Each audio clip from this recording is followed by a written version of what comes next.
Amém? Que bom que você veio nesta noite à casa do Senhor para cultuarmos a esse Deus que nós servimos.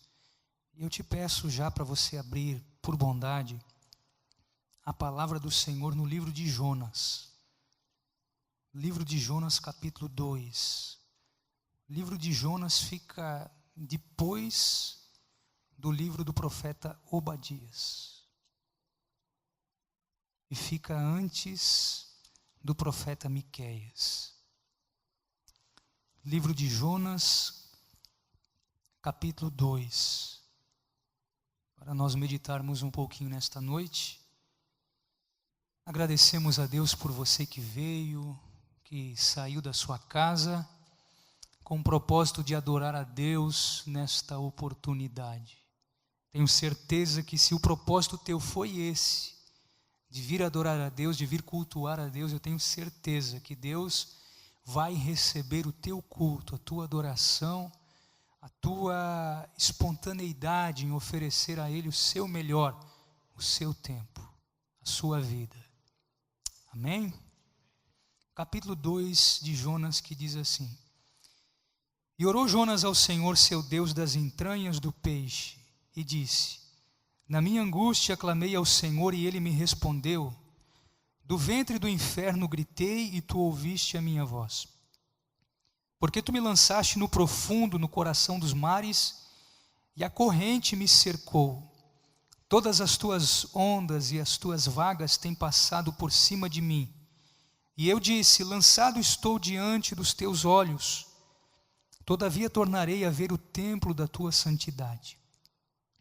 As águas me cercaram até a alma, o abismo me rodeou, e as algas se enrolaram na minha cabeça. Eu desci até aos fundamentos dos montes. Os ferrolhos da terra correram-se sobre mim para sempre. Mas tu livraste a minha vida da perdição, ó Senhor meu Deus. Quando desfalecia em mim a minha alma, eu me lembrei do Senhor, e entrou a ti a minha oração no templo da tua santidade. Os que observam as vaidades vãs deixam a sua própria misericórdia. Mas eu te oferecerei sacrifício com a voz do agradecimento. O que votei pagarei. Do Senhor vem a salvação. Falou, pois, o Senhor ao peixe, e ele vomitou a Jonas na terra. Você pode tomar o seu assento nesta noite. Meus irmãos, é um texto que não é muito pregado, não é muito ministrado, mas é um texto muito glorioso e com certeza tem ensinamentos preciosos de Deus para a nossa vida.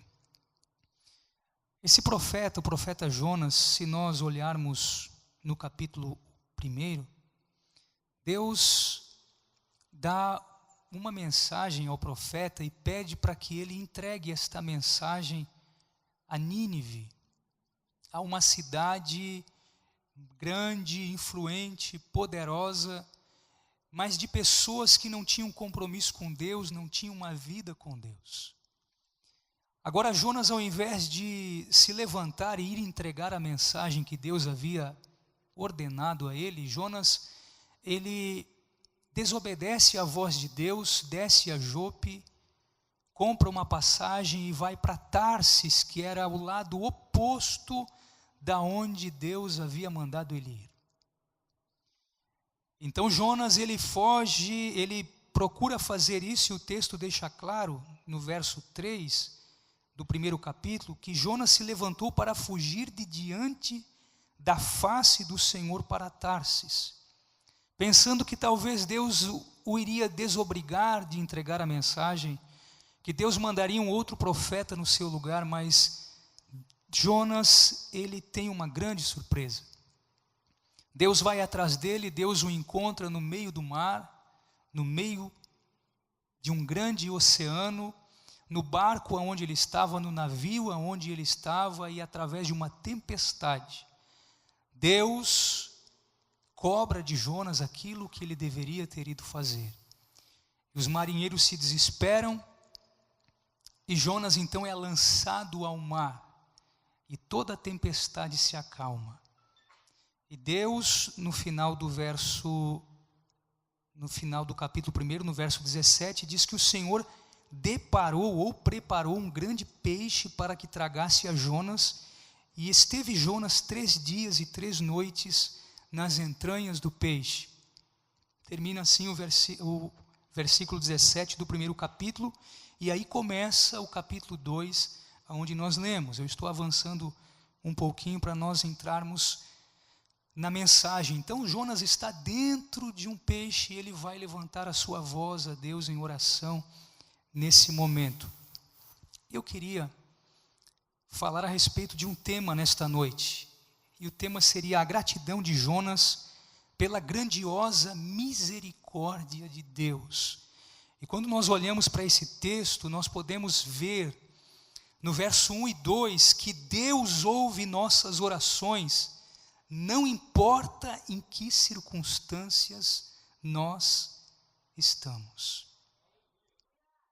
Deus ouve as nossas orações, não importa em que circunstâncias nós estamos. Porque no verso 1, a Bíblia diz assim, e orou Jonas ao Senhor seu Deus das entranhas do peixe. Meus irmãos, Deus por vezes nos coloca em situações difíceis, para nós voltarmos os olhos para Ele.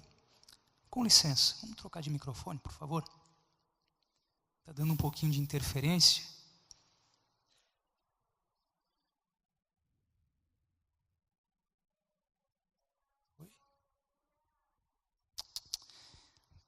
Deus nos coloca em situações, meus irmãos, para que por vezes nós voltemos os nossos olhos para Deus, para Ele. Jonas estava em rota de fuga. Jonas havia desobedecido uma ordem expressa de Deus. Quando Deus havia ordenado, mandado ir entregar a mensagem, ele foge da presença de Deus. E Jonas é interessante porque Jonas, quando recebe a mensagem de Deus e toma esta atitude, ele não ora para tomar essa decisão. Ele não ora para descer a Jope, ele não ora para comprar a passagem para Tarsis, ele não ora para embarcar no navio, ele não ora quando a tempestade chega, ele não ora quando o chefe do navio pede para que todos invoquem cada um seu Deus, ele não ora. Ele não ora quando é lançado no mar, mas ele lembra de orar a Deus no ventre do peixe. É interessante, meus irmãos, que por vezes, Deus prepara situações e circunstâncias que nos levam a nos voltarmos para Ele. A oração de Jonas não brotou da sua devoção a Deus, mas brotou da aflição da sua alma. E muitas vezes, meus irmãos, nós estamos correndo para lá e para cá, fazendo conforme a nossa vontade, e nós não temos tempo para parar, para buscar a Deus e para ouvir a voz do Senhor. E é por isso que Deus muitas vezes Ele prepara situações para nos fazer parar, para buscarmos a sua face, para ouvirmos a sua voz. Foi assim que Deus agiu com Jonas. E por isso, meus irmãos, o nosso dever de estar constantemente em oração é uma realidade nas nossas vidas.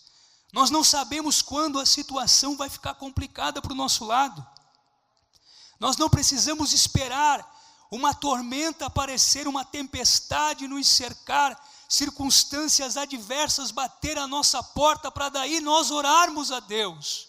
O tempo de orar a Deus é quando tudo está indo bem, quando as coisas estão calmas na nossa vida. Buscai ao Senhor enquanto se pode achar, e invocai-o enquanto está perto. Glórias a Deus. Foi no confinamento do ventre do peixe que Jonas busca a Deus em oração. Foi o aperto da situação, da circunstância, que levou Jonas a orar a Deus. Agora, o que eu fico maravilhado é que, mesmo quando a nossa oração por vezes não brota de um coração devoto a Deus, mas brota da aflição, ainda assim, Deus é tão misericordioso que Ele ouve a nossa oração. O verso 2 diz que, na minha angústia, clamei ao Senhor, e Ele me respondeu, do ventre do inferno gritei, e Tu ouviste a minha voz. Meus irmãos, não importa a situação e a circunstância que você está vivendo, você tem um Deus que te ouve quando você clama. Você tem um Deus que conhece a tua voz. No mundo de bilhões de pessoas, Deus conhece a voz de cada filho seu. Orar a Deus é nós entrarmos na presença do Todo-Poderoso. É nós alçarmos a nossa voz naquele que tem não apenas certo poder, mas tem todo o poder. E Ele pode nos atender. Ele diz na sua palavra que os seus ouvidos não estão agravados para que não possa ouvir a oração de alguém, e nem as suas mãos estão encolhidas para que não possa estender, para salvar, para livrar, para arrancar da situação em que você possa estar.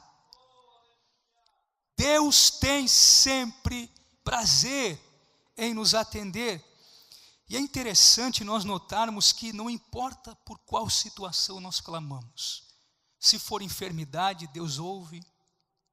Se for desemprego, Deus ouve.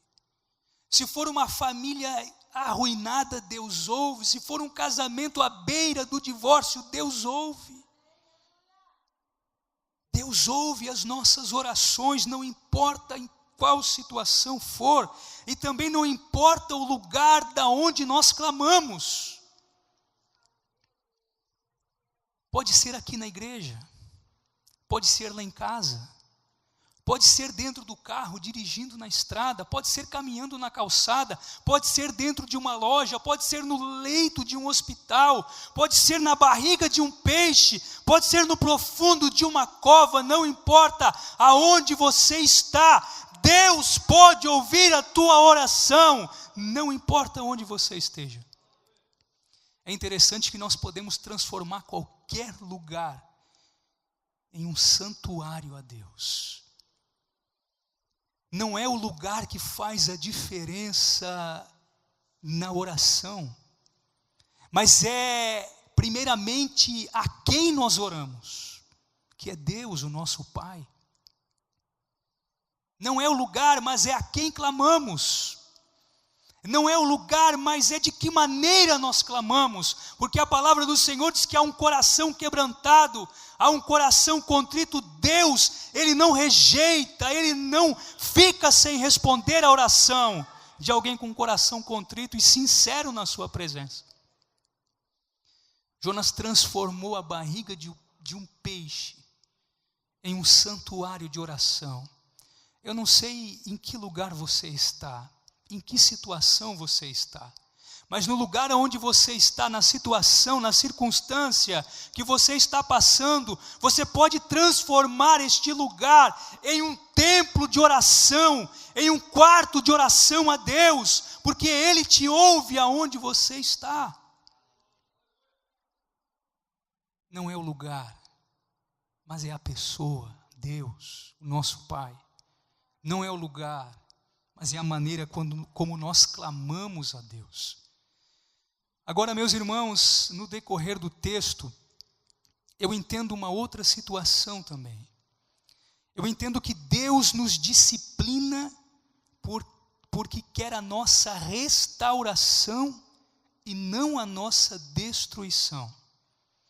Nos versos 3 a 6 nós podemos ver isso, que Deus nos disciplina, pois quer nossa restauração e não nossa destruição. Jonas estava fugindo de Deus.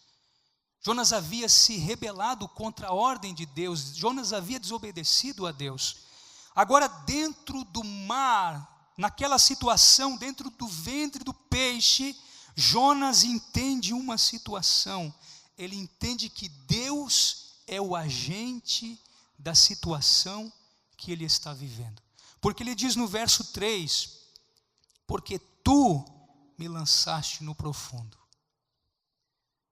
foi Deus quem colocou Jonas naquele lugar.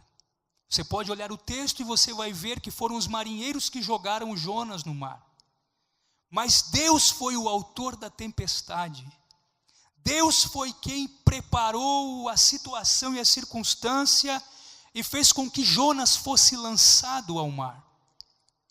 Jonas estava sendo corrigido por Deus. Deus estava disciplinando o seu servo, mas a disciplina de Deus na vida de Jonas visava a sua restauração e não a sua destruição. Nós temos a tendência, meus irmãos, de que quando coisas ruins acontecem conosco, nós sempre queremos achar um culpado. Às vezes são as pessoas, às vezes são algumas circunstâncias que aconteceram. Quando não achamos alguém para culpar, nós culpamos o diabo. E por vezes nós não nos demos conta que é Deus quem está tratando conosco. Era Deus quem tinha armado todo aquele cenário para corrigir Jonas. E aí, por vezes, meus irmãos, nós precisamos entender isso. Nós somos filhos de Deus. E Deus, a base do nosso relacionamento com Deus é o amor. Deus, Ele nos trouxe salvação porque Ele nos amou de tal maneira, Ele amou o mundo de tal maneira, Ele nos amou. Ele nos perdoou porque Ele nos ama. Ele nos abençoa não porque somos bons, não por nossos méritos, mas porque Ele é amor. Agora, quando Deus nos corrige também por amor, porque Ele é um pai. E pai, meus irmãos, Ele corrige o filho que ama. O pai que não está nem aí para o seu filho, para as atitudes dele, não corrige. Deixa o filho correr solto e fazer aquilo que ele quer. Mas Deus é um pai bondoso, Ele nos ama. E por isso Ele nos corrige com amor, não visando algum problema, alguma destruição por nós, mas não, é visando o nosso amadurecimento, o nosso crescimento, a nossa restauração.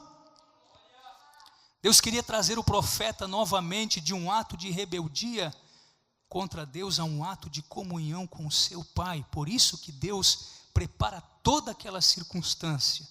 Coloca Jonas lá no mar, coloca Jonas dentro de um peixe, naquela situação difícil, para ele entender uma coisa: a ação vinha de Deus e visava corrigir o seu filho desse seu pequeno deslize. E é assim que Deus nos corrige, meus irmãos. E quando Deus nos corrige, nós precisamos aceitar a correção de Deus, porque a correção de Deus visa tratar das nossas circunstâncias, muitas vezes que nos afastam de Deus. Deus nos quer perto dEle, nos quer do seu lado, ao seu lado, e por vezes Ele prepara situações para nos colocar novamente diante dEle. E se você continuar a leitura, você vai ver que é justamente o que vai acontecendo. Deus, Ele permite por algum tempo Jonas embarcar no navio, Jonas ir em direção a Tarsis, permite Jonas fazer algumas escolhas que ele quer, mas chega um determinado momento que Deus cerca Jonas, cerca com a tempestade, cerca com as indagações do chefe, do capitão do navio, cerca com as águas, porque ele está no meio do mar. E se você for olhando a leitura, cada vez mais ele vai descendo. E ele diz no verso 5, as águas me cercaram até a alma, o abismo me rodeou, e as algas se enrolaram na minha cabeça. Jonas estava cercado por cima pelas algas, ao redor pelo mar, e embaixo por um abismo que cada vez mais ele ia se afundando. O que eu quero dizer com isso? Muitas vezes Deus permite que a gente tome atitudes e decisões. Por vezes Deus nos permite que nós façamos aquilo que nos convém. Não consultamos a Deus por vezes para saber o que Ele acha a respeito de alguma coisa, não buscamos a sua orientação, e quando Ele nos dá alguma orientação, ainda desobedecemos a sua voz, e parece que nada acontece conosco. Mas chega um tempo, meus irmãos, que Deus, Ele nos cerca. Deus parece que vai soltando a corda para ver até onde nós vamos, mas num determinado momento Ele segura a corda. E Ele nos traz aonde Ele quer nos trazer, ou nos coloca onde Ele quer nos colocar, para ter um particular conosco. Quem sabe isso que está acontecendo com você, não é a mão de Deus te cercando, para te ensinar algumas lições, para fazer você entender algumas coisas que você não está entendendo, para fazer você compreender algumas situações que você não está compreendendo. Mas em tudo isso, saiba de uma coisa: Deus está te cercando não para destruir você, mas para restaurar você. Ele tem prazer em ver você de pé, fora desta situação, fora deste poço, deste abismo profundo. Mas aceite a correção de Deus. Paulo foi alguém que perseguiu a igreja de Deus. Ele perseguia os cristãos, ele perseguia a igreja, ele assolava os irmãos, ele respirava ameaças contra a igreja de Cristo. Mas num determinado momento Deus cercou a Paulo no caminho para Damasco, e ali transformou a sua vida, e ali transformou a sua história. Quem não se lembra de Jacó? Jacó passou uma vida toda fugindo, tramando, enganando e fugindo do irmão, fugindo do sogro, fugindo de Deus. Mas num determinado momento Deus cercou a vida de Jacó no val de Jaboque, e ali Deus transformou ele, Deus corrigiu ele, Deus mudou ele em um novo homem. Ele passou de um enganador a alguém que lutou com Deus e com os homens e prevaleceu. Deus quer nos corrigir, nos ajustar, para nós sermos melhores a cada dia.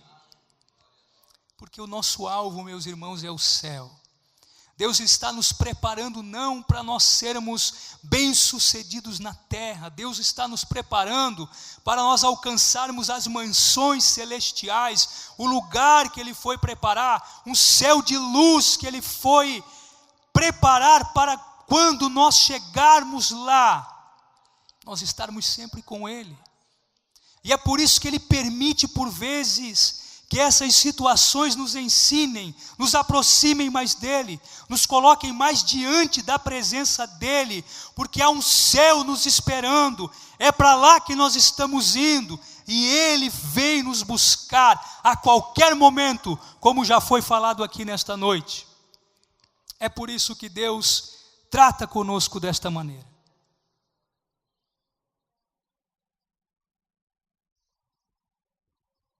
Agora eu aprendo mais uma situação também nesse texto. Que Deus espera que nossa confiança, esperança e dependência estejam somente nele. No verso 8 está escrito o seguinte: os que observam as vaidades vãs, deixam a sua própria misericórdia. Há um momento de transição na vida de Jonas. Jonas estava descendo no profundo de um abismo, e Deus prepara um peixe que o traga. E o peixe que parecia que seria o final da vida de Jonas, na verdade foi um instrumento de livramento de Deus para o seu filho.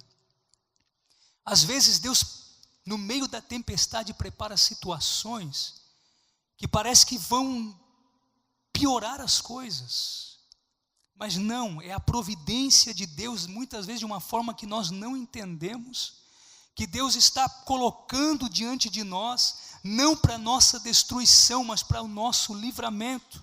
Porque num pouquinho antes, Jonas diz que o mesmo Deus que o lançou no profundo do mar, é o mesmo Deus que o tira de lá, porque ele diz no verso 6, contudo fizeste subir da sepultura a minha vida, ó Senhor, meu Deus.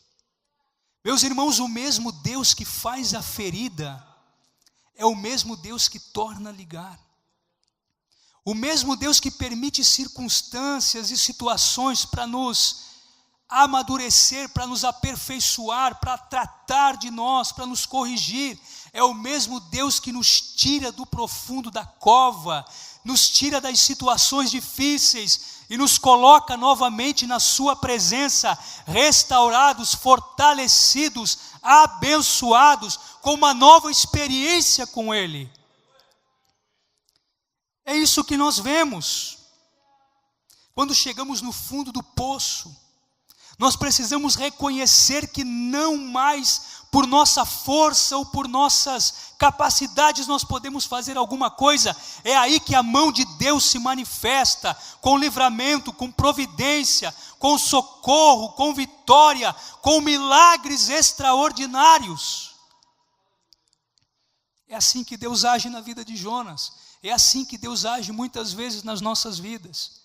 Quando parece que é o nosso fim, quando parece que nós chegamos no fim da linha, Deus nos tira da onde nós estivermos e nos restaura. Meus irmãos, não há situações impossíveis para Deus. Não há circunstâncias adversas que Deus não possa estender a sua mão, mudar a situação, mudar o cativeiro, restaurar a vida que parece que não tem mais solução, porque Deus, Ele tem todo o controle no universo. Todas as coisas obedecem à sua voz. Ele usa tempestade, Ele usa o mar, Ele usa peixe, Ele usa o que Ele quiser para fazer a sua vontade ser cumprida na nossa vida. É assim que Deus faz. É assim que Deus faz. Deuteronômio 32 e 39 diz que vede agora que eu sou, eu somente e mais nenhum Deus além de mim. Eu mato e eu faço viver, eu firo e eu saro, e não há quem possa livrar alguém da minha mão. É Deus quem nos coloca lá, mas é Deus quem nos tira de lá. Pode ser que você esteja passando por uma situação difícil. Pode ser que Deus tenha te colocado lá, nessa situação. Mas a mesma mão que te colocou lá, é a mesma mão que vai te tirar de lá com poder, com graça, com força e com glória, porque Deus é poderoso para dar vitória ao seu filho, aquele que espera nele, que depende nele, que confia nele. E Jonas aprende isso. E chegando agora ao versículo 8, Jonas, da sua experiência, ele começa a aprender algumas coisas. Meus irmãos, Jonas tinha algumas questões que Deus precisava trabalhar na sua vida. Por mais que ele fosse um crente, por mais que ele estivesse na casa de Deus, por mais que ele recebesse mensagem de Deus, ele tinha algumas coisas que Deus precisava trabalhar na sua vida. Jonas, ele tinha ídolos na sua vida. Ele era um crente, sim, mas ele era nacionalista ao extremo. Ele sabia que se Deus salvasse aquele povo, os ninivitas, mais tarde este povo poderia se levantar contra Israel e ser um instrumento das mãos de Deus para corrigir o povo de Israel. E Jonas, temendo isso, preferiu se apegar ao seu patriotismo, ao seu nacionalismo e desobedecer à voz de Deus. Também Jonas, como profeta de Deus, sabia que ele tinha recebido uma mensagem de juízo contra Nínive, mas sabia que a misericórdia de Deus era tão grande que Deus traria livramento para os ninivitas e salvação para eles. Então ele não queria ir para lá. Ele preferiu se apegar com as suas convicções do que obedecer a Deus. Ele estava mais preocupado em manter a reputação de um homem de Deus do que obedecer ao próprio Deus. Ele estava mais preocupado com a segurança da sua nação do que com a salvação das pessoas lá de fora. Isso precisa também ser algo em que nós venhamos a pensar. Se não tem coisas na nossa vida que nos afastam de Deus, que nos fazem desobedecer por vezes alguma ordem de Deus, porque nós queremos preservar alguma coisa na nossa vida. Tem pessoas que fazem do intelecto Deus. Tem pessoas que fazem do dinheiro Deus, um ídolo na sua vida. Tem pessoas que fazem dos seus dons um Deus, um ídolo. Tem pessoas que fazem do ministério um ídolo, porque tomam o ministério não para servir aos interesses do reino de Deus, mas para servir aos seus próprios interesses. Isso pode ser um ídolo na vida das pessoas. Tem pessoas que fazem da denominação um ídolo. Só na minha igreja tem poder de Deus, só na minha igreja tem palavra de Deus, só na minha igreja tem milagres. Mas, meus irmãos, o único que faz milagre é Deus. Não é placa de igreja que traz salvação, não é placa de igreja que traz milagre, não é placa de igreja que traz poder de Deus, não. É o Deus Todo-Poderoso que faz milagre, que traz poder sobre o seu povo, que salva aquele a quem Ele quer.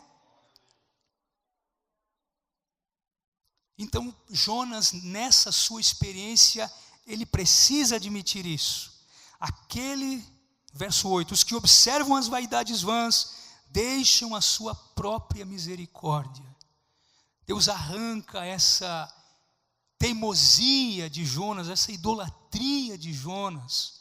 Pode ser também uma referência, um contraste entre aqueles deuses que os marinheiros pagãos clamaram e não puderam ouvir a sua oração e livrá-los. E um contraste com esse Deus a que Jonas servia e que estava com todo o poder, tinha todo o poder para trazer livramento ao seu servo e salvá-lo desta situação em que ele estava envolvido. Pode ser também isso.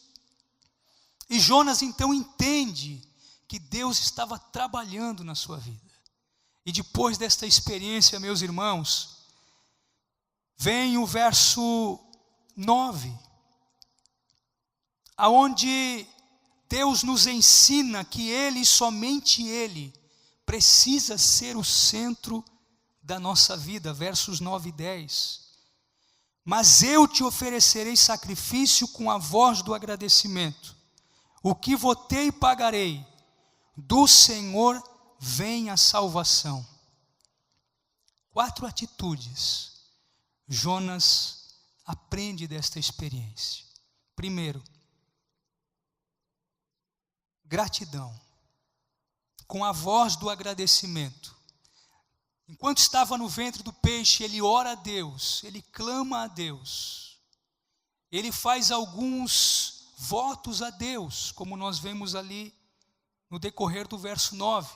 Mas estas 4 atitudes, a primeira, gratidão, ao invés de reclamar da situação, ao invés de reclamar do momento em que ele estava vivendo, ou ao invés de reclamar da disciplina de Deus na sua vida, Jonas prefere ter a atitude de gratidão a Deus, sabendo que tudo vem de Deus, tudo é de Deus para nós. Então, se tudo vem de Deus, nós precisamos aceitar de forma grata aquilo que o Senhor nos dá. É por isso que a palavra do Senhor nos diz: em tudo dai graças, porque esta é a vontade de Deus. Deus não faz nada, meus irmãos, que não esteja no centro da sua vontade. até as circunstâncias que por vezes nos cercam, vem da vontade de Deus, vem da permissão de Deus, vem como disciplina da parte de Deus, ou vem para nos amadurecer, nos aperfeiçoar. Então Jonas, ao invés de reclamar, ele resolve agradecer a Deus, e esta é a atitude que Deus espera de nós.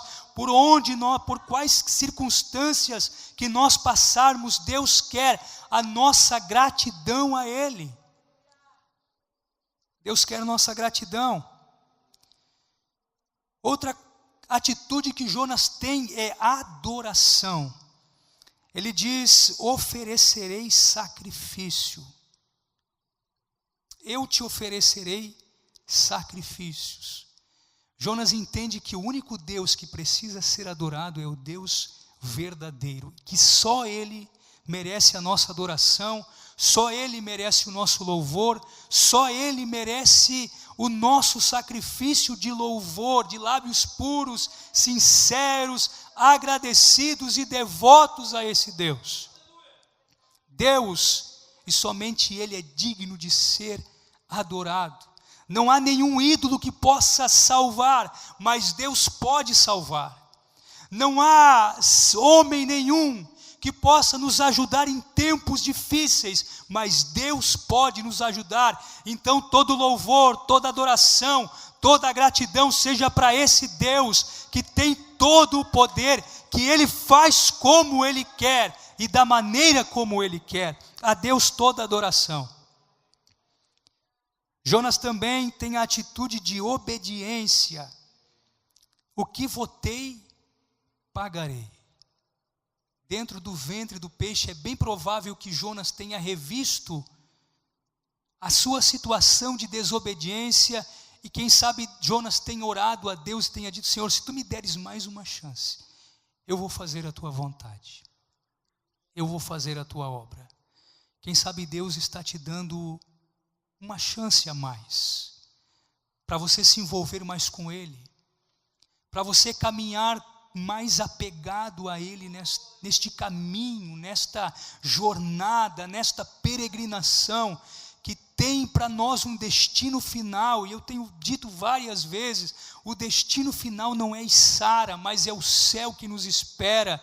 Nós não somos aqui da terra, nós somos peregrinos em terra estranha, nós aguardamos uma cidade que está no céu, onde o Senhor Jesus foi nos preparar lugar. Jonas resolve obedecer a Deus. O que votei, pagarei.